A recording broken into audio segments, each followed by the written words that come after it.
ആശ്വാസം നേടാം. ഹൃത്തിനുള്ളിൽ ജീവൻ നൽകും വചനം, തിരുവചനം. പിതാവിൻ്റെയും പുത്രൻ്റെയും പരിശുദ്ധാത്മാവിൻ്റെയും നാമത്തിൽ ആമേൻ.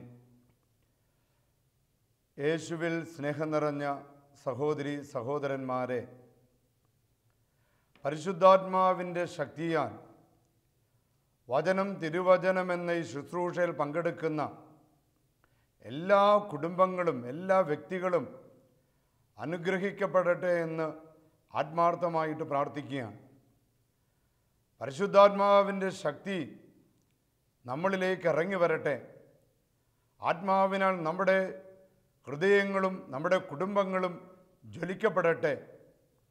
യേശു യേശു യേശു എന്ന നാമത്താൽ നാം ഓരോരുത്തരും ശക്തി പ്രാപിക്കട്ടെ എന്ന് ആത്മാർത്ഥമായിട്ട് പ്രാർത്ഥിക്കുകയാണ്.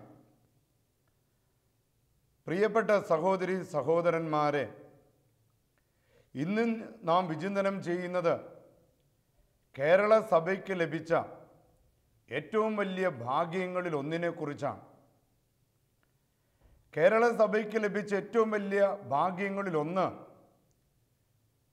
ഇന്ന് ലോകം മുഴുവനും പരിശുദ്ധാത്മാവിനെ കൊടുക്കാൻ കെൽപ്പുള്ള അഭിഷേകമുള്ള അനേകം ശുശ്രൂഷകരെ, വചനപ്രഘോഷകരെ, രോഗശാന്തി ശുശ്രൂഷ ചെയ്യുന്നവരെ, വിടുതൽ ശുശ്രൂഷ ചെയ്യുന്നവരെ കേരള സഭ ലോകത്തിന്, ലോകസഭയ്ക്ക് നൽകി എന്നതാണ്.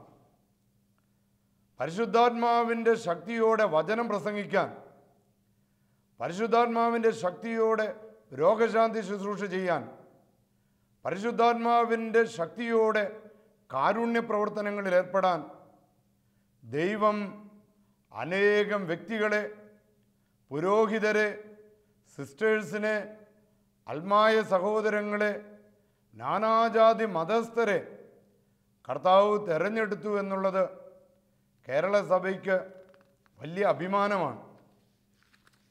ശുശ്രൂഷകരുടെ ദൈവശാസ്ത്രത്തെക്കുറിച്ച് ചിന്തിക്കുമ്പോൾ എൻ്റെ മനസ്സിലേക്ക് ഏറ്റവും ആദ്യം കടന്നു വരുന്നത് ജെറമിയ പ്രവാചകനാണ്. ജെറമിയ എന്ന വാക്കിൻ്റെ അർത്ഥം തന്നെ ദൈവം ഉയർത്തട്ടെ, ദൈവം ഉയർത്തുന്നവൻ, ദൈവം അഭിഷേകം കൊടുത്തവൻ, ദൈവത്താൽ തെരഞ്ഞെടുക്കപ്പെട്ടവൻ എന്നൊക്കെയാണ്. ജെറമിയ പ്രവാചകന്റെ പുസ്തകത്തിൽ 38-ാം അധ്യായം 4 മുതൽ 6 വരെയും 8 മുതൽ 10 വരെയുമുള്ള വാക്യങ്ങളിൽ ഇങ്ങനെ ദൈവത്താൽ തെരഞ്ഞെടുക്കപ്പെട്ടവര്, അഭിഷേകത്താൽ വചനം പ്രസംഗിക്കുന്നവര്, അഭിഷേകത്താൽ ദർശനവരത്തോടെ സംസാരിക്കുന്നവര് എപ്രകാരം പീഡിപ്പിക്കപ്പെടും, ഏതൊക്കെ തരത്തിലുള്ള പീഡനങ്ങളിലൂടെ കടന്നു പോകണമെന്ന് ഈ വചനത്തിലൂടെ പോകുമ്പോൾ നമുക്ക് മനസ്സിലാകും. വചനം ഇങ്ങനെയാണ് പറയുന്നത്: അക്കാലത്ത് പ്രഭുക്കന്മാർ പറഞ്ഞു, ജെറമിയായെ വധിക്കണം. പ്രമാണിമാര് പറഞ്ഞു, ഇവനെ നമുക്ക് വധിക്കണം. കാരണം നമ്മുടെ മനുഷ്യൻ്റെ നിയമങ്ങളെയും നിയമസംഹിതകളെയും ഇവൻ തകിടം മറിക്കുകയാണ്. ഇവൻ നമുക്ക് മനസ്സിലാകാത്ത കാര്യങ്ങളാണ് പറഞ്ഞു തരുന്നത്. ഇവൻ തിന്മയെ നിർവീര്യമാക്കുന്നു. അങ്ങനെ അവർ ജെറമിയായെ കാവൽപ്പുരയുടെ പിറകുവശത്തുള്ള കിണറ്റിലേക്ക് വലിച്ചെറിയുകയാണ്. വചനം പറയുന്നത്, ചെളിയല്ലാതെ വെള്ളമില്ലാതിരുന്ന കിണറ്റിൽ അവർ ജെറമിയായെ ചവിട്ടി താഴ്ത്തി. യേശുക്രിസ്തുവിന് വേണ്ടി വചനം പ്രസംഗിക്കുന്നവര്, യേശുക്രിസ്തുവിന് വേണ്ടി ശുശ്രൂഷ ചെയ്യുന്നവര് അനേകം പീഡനങ്ങളിലൂടെ കടന്നു പോകേണ്ടതായിട്ട് വരും. അവർക്കെതിരെ ശത്രുക്കൾ പ്രബലപ്പെടും. തിന്മയുടെ ശക്തികൾ അവരുടെ സൽപ്പേര് നശിപ്പിക്കും. അവരെ എങ്ങനെ ചെളിക്കുണ്ടിൽ ചവിട്ടി താഴ്ത്താം, വെള്ളമില്ലാത്ത ചെളിക്കുണ്ടിൽ ജെറമിയായെ ചവിട്ടി താഴ്ത്തിയതുപോലെ ദൈവത്തിൻ്റെ ശുശ്രൂഷകരെ, ഒരു ദേശത്ത് പ്രകാശം കൊടുക്കുന്നവരെ, ഒരു ദേശത്ത് വചനം കൊടുക്കുന്നവരെ, ഒരു ദേശത്ത് രോഗശാന്തിയുടെയും വിടുതലിൻ്റെയും കാരുണ്യത്തിൻ്റെയും പ്രവൃത്തികൾ ചെയ്യുന്നവരെ എങ്ങനെ പീഡിപ്പിക്കാമെന്ന് ജെറമിയായുടെ ഉദാഹരണത്തിലൂടെ നമുക്ക് മനസ്സിലാകും. എന്നാൽ ജെറമിയായുടെ ജീവിതം നമ്മെ പഠിപ്പിക്കുന്നത്, ദൈവത്തോട് വിശ്വസ്തത പുലർത്തിയപ്പോൾ, ദൈവത്തോട് ചേർന്ന് നിന്നപ്പോൾ, എബെദ്മലെക്ക് എന്ന ദൈവത്തിൻ്റെ മനുഷ്യനോട് ചേർന്ന് ദൈവം ജെറമിയായെ അത്ഭുതകരമായിട്ട് രക്ഷിക്കുകയാണ്. ദൈവം ഉയർത്തുന്നവരെ ഒരു ശക്തിക്കും തോൽപ്പിക്കാനാവില്ല. ദൈവം അഭിഷേകം കൊടുത്തവരെ ഒരു വ്യക്തിക്കും താഴ്ത്തിക്കെട്ടാനാവില്ല. ദൈവത്തിന് വേണ്ടി ശുശ്രൂഷ ചെയ്യുന്നവരെ ഒരു ശക്തിക്കും തോൽപ്പിക്കാനാവില്ല. Catechism of the catholic church, സഭയുടെ മതബോധന ഗ്രന്ഥം 395 ഇങ്ങനെ പഠിപ്പിക്കുന്നു: തിന്മയുടെ ശക്തി ഒരു സൃഷ്ടി മാത്രമാണ്. പരിപൂർണമായും അരൂപിയായതിനാൽ അവന് കുറച്ച് ശക്തി ഉണ്ടെങ്കിലും അവൻ വെറും ഒരു സൃഷ്ടിയാണ്. ദൈവത്തിൻ്റെ ഭരണത്തെ, ദൈവരാജ്യത്തിൻ്റെ വളർച്ചയെ, ദൈവത്തിനോടുള്ള വെറുപ്പ് മൂലം അവന് കുറച്ച് ബുദ്ധിമുട്ട് കൊടുക്കാൻ സാധിക്കുമെങ്കിലും ദൈവത്തിൻ്റെ മനുഷ്യരെ, പ്രവാചകന്മാരെ, വചനപ്രഘോഷകരെ ബുദ്ധിമുട്ടിക്കാൻ അവന് സാധിക്കുമെങ്കിലും അവസാന വിജയം യേശുക്രിസ്തുവിൻ്റെതാണ്. അവസാന വിജയം യേശുക്രിസ്തുവിൻ്റെതാണെന്ന് നമ്മുടെ മതബോധന ഗ്രന്ഥം 395 നമ്മെ പഠിപ്പിക്കുന്നു. അപ്പോൾ യേശുവിലൂടെ ഓരോ ശുശ്രൂഷകനും ബലപ്പെടുകയാണ്. യേശു നൽകുന്ന സമ്മാനമായ പരിശുദ്ധാത്മാവിലൂടെ ഓരോ ശുശ്രൂഷകനും ശക്തിപ്പെടുകയും പരിശുദ്ധാത്മാവിനാൽ കോട്ട കെട്ടി സംരക്ഷിക്കപ്പെടുകയുമാണ്.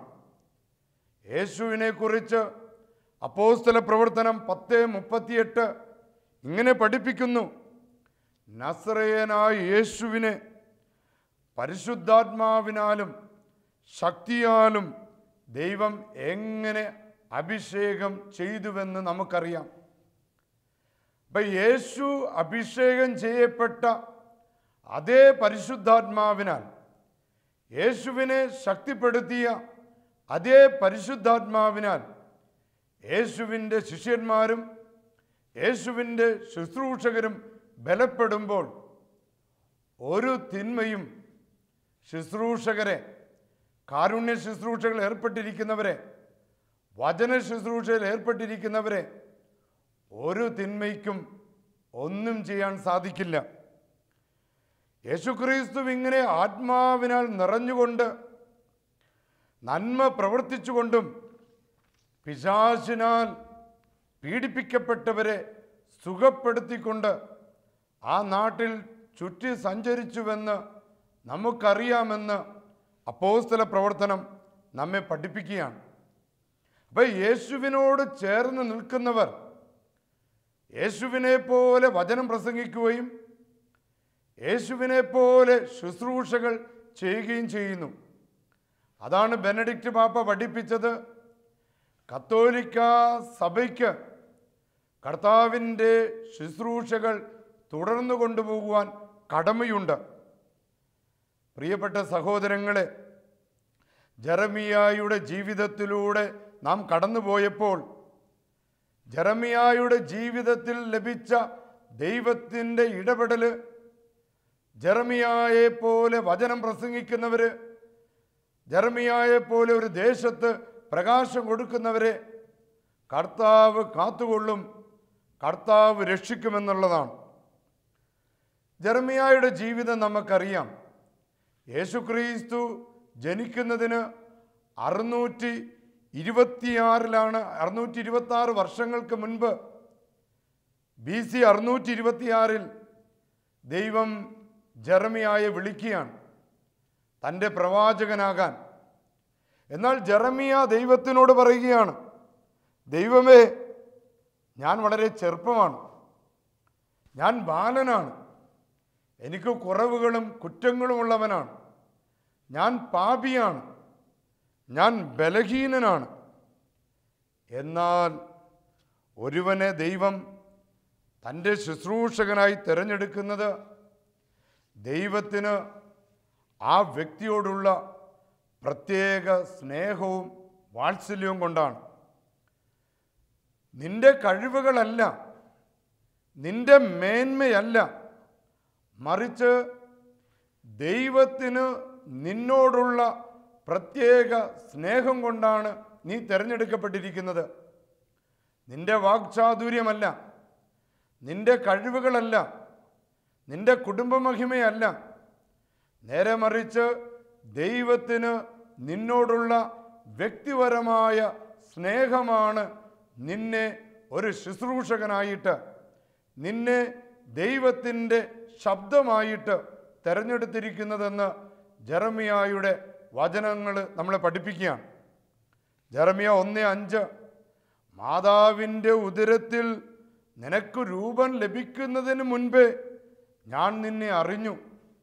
അപ്പം മാതാവിൻ്റെ ഉദരത്തിൽ ഗർഭത്തിൽ ജീവൻ പ്രാപിക്കുന്നതിന് മുൻപേ നിന്നെ അറിയുന്ന ദൈവം മാത്രമല്ല, ജനിക്കുന്നതിന് മുൻപേ നിന്നെ വിശുദ്ധീകരിക്കുന്നവൻ, നിന്നെ ശക്തിപ്പെടുത്തുന്നവൻ, നിനക്ക് അഭിഷേകം തരുന്നവൻ, ജനതകൾക്ക് പ്രവാചകനായി നിന്നെ നിയമിച്ചിരിക്കുന്നു.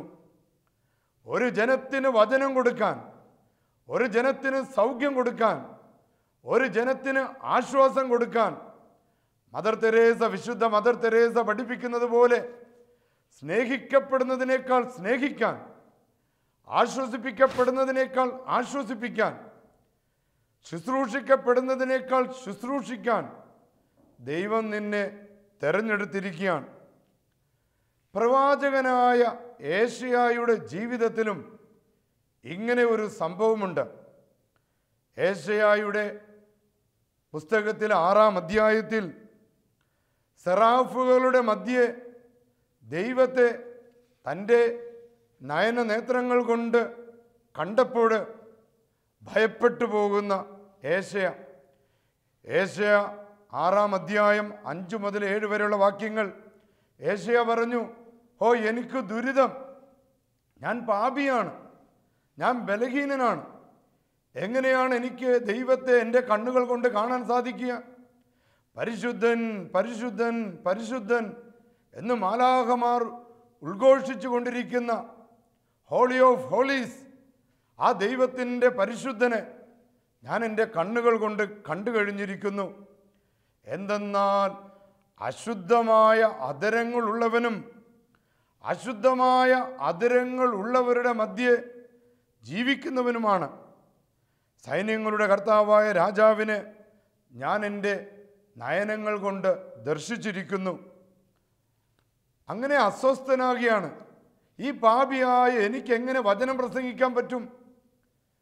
ഈ ബലഹീനനായ എനിക്കെങ്ങനെ രോഗശാന്തി ശുശ്രൂഷ ചെയ്യാൻ പറ്റും? കുറവുകളുള്ള എനിക്കെങ്ങനെ വിടുതൽ ശുശ്രൂഷ ചെയ്യാൻ സാധിക്കും? ഏശയ്യാ പ്രവാചകന്റെ പുസ്തകത്തിൽ പിന്നീട് തുടർന്ന് നാം വായിക്കുകയാണ്, സെറാഫുകളിലൊന്ന്, ലളിത ഭാഷയിൽ പറഞ്ഞാൽ മാലാഖമാരിലൊന്ന് എൻ്റെ അടുത്തേക്ക് തീക്കനലുമായി പറന്നു വന്നു. അതും ബലിപീഠത്തിൽ നിന്നെടുത്ത തീക്കനലുമായിട്ട്. ബലിപീഠത്തിൽ ജ്വലിച്ചുകൊണ്ടിരിക്കുന്ന തീക്കനലുമായിട്ട് ഒരു മാലാഖ എൻ്റെ അടുത്തേക്ക് വന്ന് അവൻ എൻ്റെ അധരങ്ങളെ സ്പർശിച്ചിട്ട് പറഞ്ഞു, ഇത് നിന്റെ അധരങ്ങളെ സ്പർശിച്ചിരിക്കുന്നു, നിന്റെ മാലിന്യം നീക്കം ചെയ്യപ്പെട്ടിരിക്കുന്നു, നിന്റെ ബലഹീനതകൾ, നിന്റെ കുറവുകൾ, നിന്റെ പോരായ്മകൾ നീക്കം ചെയ്യപ്പെട്ടിരിക്കുന്നു. മാത്രമല്ല നിന്റെ പാപങ്ങൾ നിന്റെ തടസ്സങ്ങൾ, നിന്റെ ബന്ധനങ്ങൾ നിർവീര്യമാക്കപ്പെട്ടിരിക്കുന്നു. പ്രിയപ്പെട്ട സഹോദരങ്ങളെ, കത്തോലിക്ക സഭയുടെ ശുശ്രൂഷകർക്ക് ആധുനിക കത്തോലിക്ക കരിസ്മാറ്റിക് റിന്യൂവലിൻ്റെ ഫലമായിട്ട് ഒരു പുതിയ പെന്തക്കോസ്തൽ എന്ന പോലെ പുതിയ തീക്കനലായി പരിശുദ്ധ കുർബാനയിൽ നിന്ന് ലഭിച്ചിരിക്കുന്നത് പരിശുദ്ധാത്മാവിനെയാണ്. പരിശുദ്ധാത്മാവിൻ്റെ ശക്തിയാൽ ശരീരവും ശബ്ദവും ചിന്തകളും ആത്മാവും ശുദ്ധീകരിക്കപ്പെട്ടിരിക്കുകയാണ്. ഈ ശുദ്ധിയോടുകൂടിയാണ് യേശുവിൻ്റെ നാമത്തിൽ നിന്റെ രോഗങ്ങൾ വിട്ടുപോകട്ടെ എന്ന് പറയുമ്പോൾ അത്ഭുതങ്ങൾ കർത്താവ് പ്രവർത്തിക്കുന്നത്. യേശുവിൻ്റെ നാമത്തിൽ നിന്നെയും നിന്റെ കുടുംബത്തെയും ഗ്രസിച്ചിരിക്കുന്ന തിന്മകൾ യേശുവിൻ്റെ നാമത്തിൽ വിട്ടുപോകട്ടെ എന്ന് പറയുമ്പോൾ ഭൂമിയിൽ അഴിക്കുന്നത് സ്വർഗത്തിലും അഴിക്കപ്പെടുമെന്നുള്ള ആ വചനത്തിൻ്റെ ശക്തിയാൽ സകലവിധ തിന്മകളും നമ്മുടെ കുടുംബങ്ങളിൽ നിന്ന് വിട്ടുപോകുന്നത്. ഇന്നത്തെ വചനപ്രഘോഷണത്തിലൂടെ പറയാൻ ആഗ്രഹിക്കുന്നത്, ഇങ്ങനെ ദൈവത്തിൻ്റെ ശുശ്രൂഷകൾ ചെയ്യുന്നവർക്ക് ദൈവത്തിൻ്റെ സംരക്ഷണമുണ്ട്. ദൈവത്തിൻ്റെ ശുശ്രൂഷകനെ ദൈവം കാത്തുപാലിക്കുന്നു. എന്നാൽ ഈ ശുശ്രൂഷകൻ്റെ ഏറ്റവും വലിയ കടമ അവൻ പറയേണ്ടത്, അവൻ ചെയ്യേണ്ടത്, അവൻ ചിന്തിക്കേണ്ടത് ദൈവത്തിൻ്റെ കാര്യങ്ങളാണ്. ദൈവത്തിൻ്റെ വാക്കുകളാണ് അവൻ പറയേണ്ടത്. ദൈവത്തിൻ്റെ ശുശ്രൂഷയാണ് അവൻ ചെയ്യേണ്ടത്. ദൈവത്തിൻ്റെ ചിന്തകളാണ് അവനിൽ വന്ന് നിറയേണ്ടത്. അവിടെ തന്നിഷ്ടത്തിന് സ്ഥാനമില്ല. ഒരു മനുഷ്യൻ്റെ, ഒരു ശുശ്രൂഷകൻ്റെ വ്യക്തിപരമായ ഇഷ്ടങ്ങൾക്കും സ്വപ്നങ്ങൾക്കും സ്ഥാനമില്ല. അവൻ്റെ ഉള്ളിലും അവൻ്റെ ചിന്തകളിലും അവൻ്റെ നോട്ടത്തിലും അവൻ്റെ സ്വരത്തിലും അടങ്ങിയിരിക്കേണ്ടത് ദൈവത്തിൻ്റെ ശബ്ദം മാത്രമായിരിക്കണം. ദൈവത്തിൻ്റെ തിരുഹിതമായിരിക്കണം. ദൈവത്തിൻ്റെ പദ്ധതികളായിരിക്കണം. അപ്പോൾ അവൻ ദൈവത്തോട് ചേർന്ന് ശക്തിപ്പെടുകയും ദൈവത്തിനു വേണ്ടി അവൻ പുനർനിർമ്മിക്കുകയും പിഴുതെറിയാനുള്ളവയെ പിഴുതെറിയുവാനും ഒരു ശുശ്രൂഷകന് സാധിക്കുന്നത് ദൈവത്തിൻ്റെ ഇഷ്ടം തൻ്റെ ജീവിതത്തിലൂടെ സാക്ഷാത്കരിക്കുമ്പോഴാണ്. ജെറമിയ പ്രവാചകൻ്റെ പുസ്തകം 1 മുതൽ 6 വരെ എടുത്ത് പരിശോധിച്ചാൽ തുടക്കം മുതൽ തന്നെ ജെറമിയ ദൈവത്തിൻ്റെ വാക്കുകളാണ് ജനങ്ങളെ പഠിപ്പിക്കുന്നത്. ജനങ്ങളോട് പറഞ്ഞു, ജനങ്ങളെ, നിങ്ങളുടെ അതിക്രമങ്ങളിൽ നിന്ന് പിന്മാറുക, നിങ്ങളുടെ സ്വാർത്ഥതയിൽ നിന്ന് പിന്മാറുക.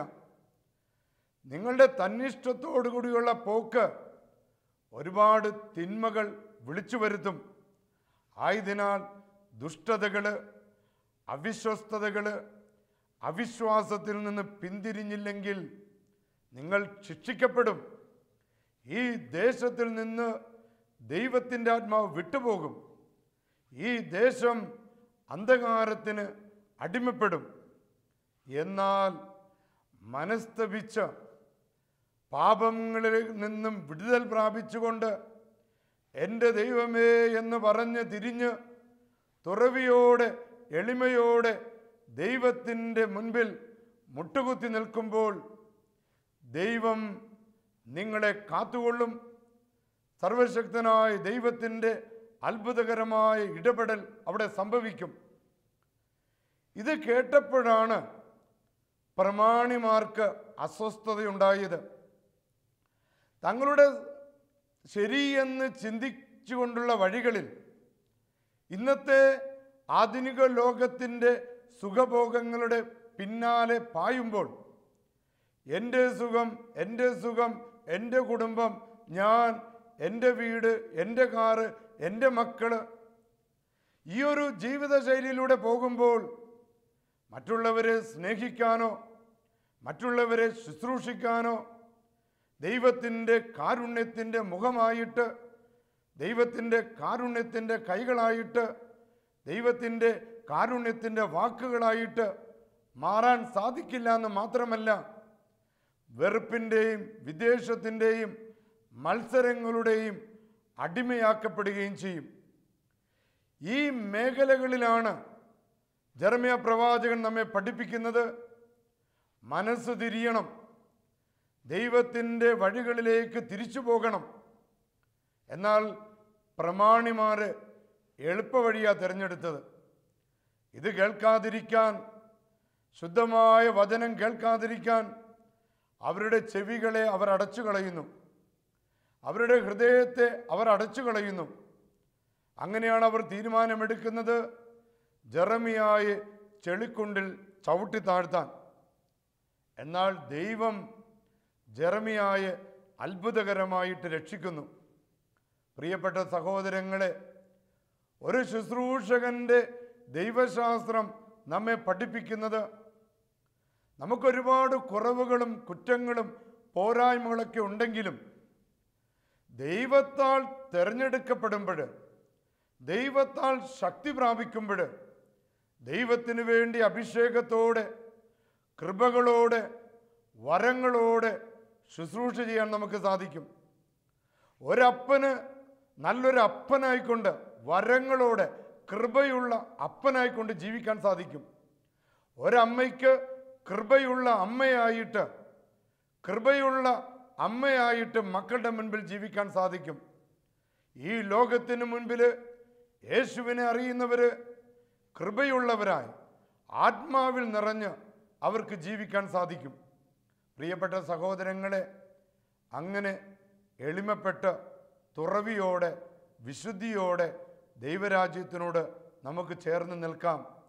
ദൈവം തൻ്റെ മാലാഖമാരെ അയച്ച് നമ്മളെയും നമ്മുടെ കുടുംബങ്ങളെയും കോട്ട കെട്ടി സംരക്ഷിക്കും. സർവശക്തനായ ദൈവമേ, ജെറമ്യായെ ഉയർത്തിയതുപോലെ ഞങ്ങളുടെ കുടുംബങ്ങളെ ഞങ്ങളെ ഉയർത്തണമേ. കർത്താവെ, അങ്ങയ്ക്ക് വേണ്ടി ശുശ്രൂഷ ചെയ്യുവാൻ, അങ്ങയ്ക്ക് വേണ്ടി വചനം പ്രസംഗിക്കുവാൻ, അങ്ങയ്ക്ക് വേണ്ടി ഒരു ദേശത്ത് പ്രകാശം കൊടുക്കുവാൻ അനേകം പേരെ തിരഞ്ഞെടുക്കണമേ. അനേകം ദൈവവിളികൾ കൊടുക്കണമേ. അനേകം ആത്മായ ശുശ്രൂഷകരെ അവിടെ നിന്ന് ഉയർത്തണമേ. കർത്താവിൻ്റെ അത്ഭുതകരം പരിശുദ്ധാത്മാവിൻ്റെ ശക്തി ഞങ്ങളുടെ കൂടെ ഉണ്ടാകട്ടെ എന്ന് ആത്മാർത്ഥമായിട്ട് പ്രാർത്ഥിക്കുന്നു. സർവശക്തനായ ദൈവം നമ്മെ ഏവരെയും അനുഗ്രഹിക്കട്ടെ.